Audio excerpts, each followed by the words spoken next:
Oh, darn it, the flag print is on backwards. Yuck. That's disgusting. Looks like I'll have to fix that later. What up, tubers? Anti-Investor Bunny here, and welcome back to Kerbal Space Program. So in today's video, I have this rather awesome idea. You know how on a rocket you notice that if it has strap-on boosters, the boosters are only single-stage rockets? Well, I'm thinking the rocket that I'm going to develop today, its strap-on boosters are going to have two stages. Think about it. Why do one giant strap-on booster when you can split it up into two to save some weight with the boosters? I mean, I think anyway that seems to be a pretty efficient means of strap-on booster stuff. I don't know what I just said, but or much about what I said, but without further ado, I'm jumping into the vehicle assembly building, and I'm going to build me a double-stage strap-on boosted rocket. So the rocket is going to be launching the standard Sputnik satellite. I mean, really, the Sputnik satellite is a simple enough probe to launch, and I find it useful when developing and testing new rockets that I come up with. So if you notice in the name bar up here, I'm calling the rocket Hercules 1, with the idea being that this is going to be the first in a series of Hercules rockets that will use the multi-stage strap-on booster. I don't think there's much I can describe about this rocket right now, with the only thing being that the main rocket itself is going to be several stages, and the strap-on boosters are two-stage. And I think that, I mean, really, that's basically what this rocket is supposed to do. Eventually, I want to work my way up to a much more powerful rocket, but I'm going to take this ultimate venture one little baby step at a time. And that tank is too big. I just realized I need the Mark 1 tanks. And I think at this point, I'm just going to put the vehicle assembly into a montage. So I hope you enjoy that.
Well, here it is.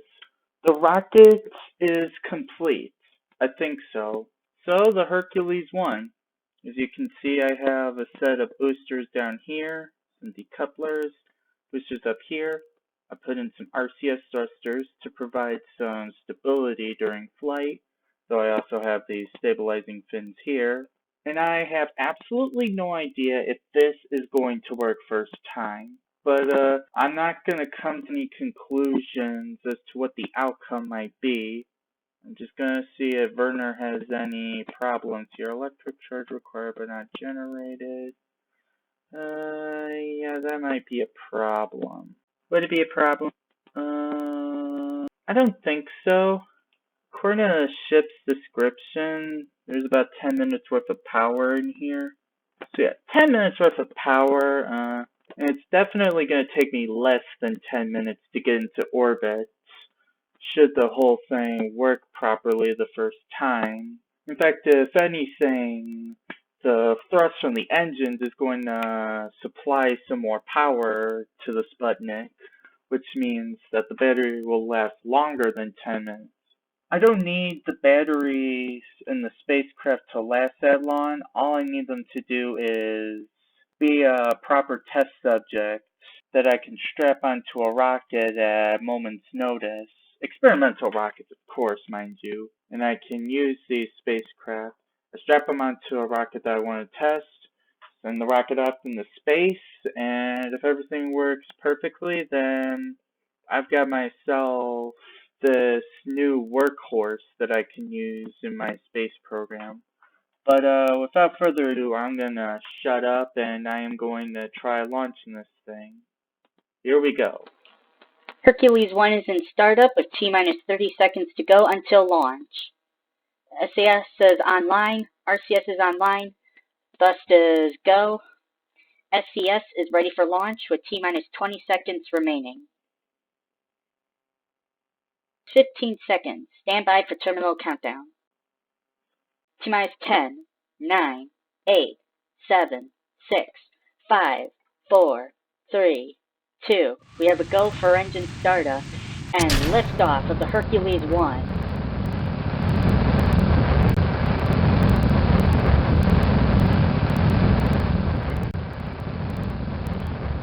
Vehicle is now pitching downrange.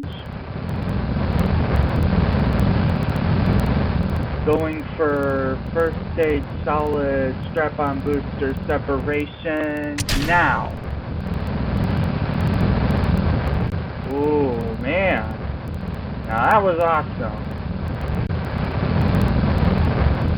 Throttling back down as we approach max Q.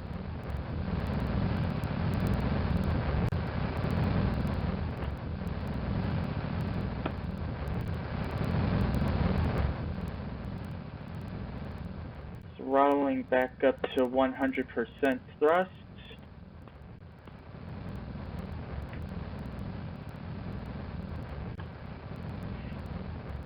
One minute and we're already 16 kilometers up in the sky. This is looking impressive, boys. Both stages of the strap-on boosters worked like they should. This is impressive for a first try. T-minus 1 minute 25 seconds in, the vehicle is approaching speeds of 900 meters per second. It's now experiencing some atmospheric heating. Its apoapse is increasing in altitude. Altitude apoapse is 35,000 meters, 30,000 meters, and counting. Velocity is 1,200 meters per second and increasing. Altitude is 31,000 meters. Time is T plus 1 minute 55 seconds and counting. And I think we're about to run out of gas in the ship. Throttling down.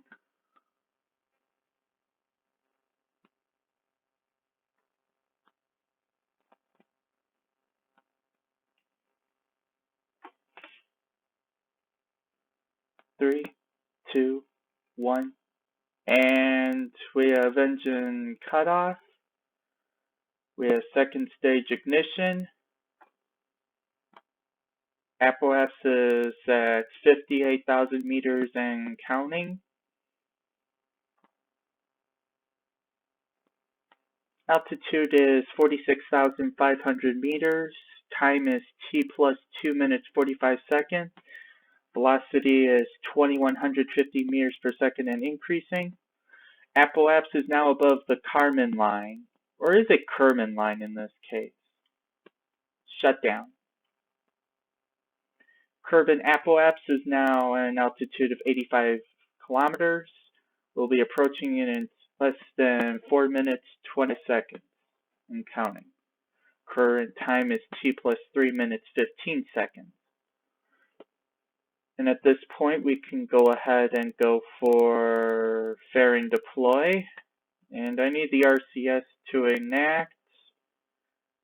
And why is it doing that?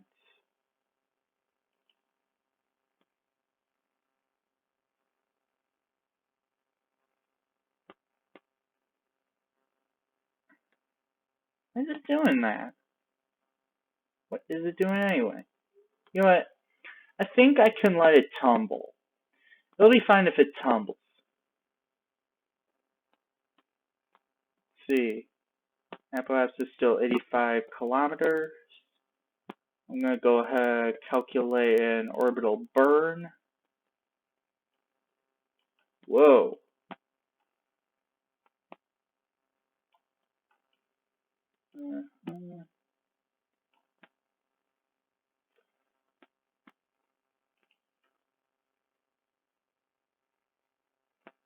Okay, so estimated burn is going to be approximately 10 seconds.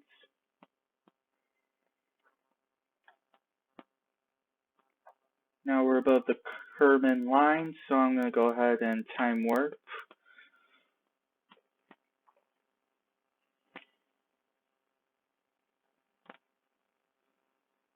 Oh man, this might be close for battery power. Alright, T minus 20 seconds to estimated burn node. I am deploying the antennae. Go for ignition in T minus 6, 5, 4, 3, 2, 1.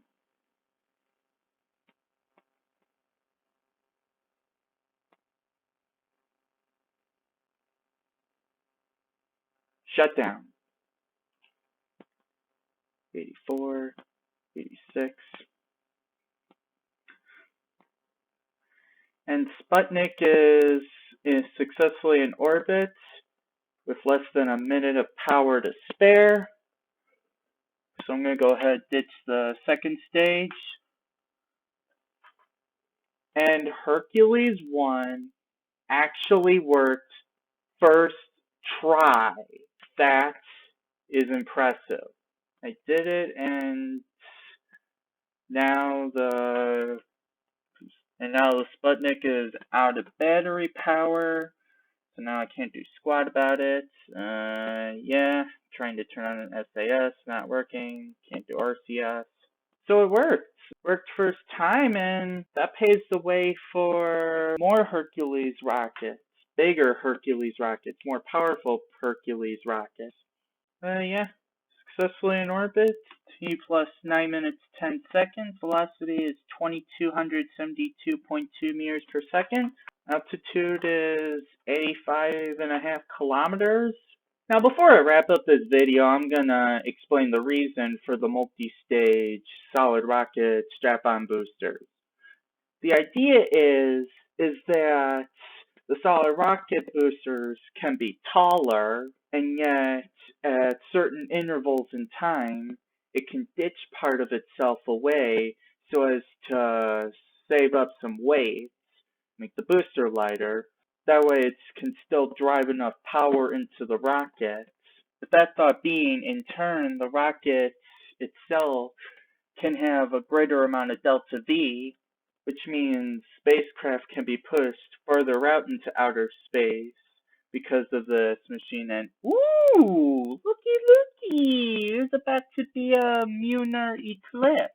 No, it's solar eclipse in this case. Yeah, time warp. Maybe if. Well, wait a minute. No, I think I missed it. I missed it. Well, not on my watch. As long as I've got time warp, I can still see if I can capture that eclipse.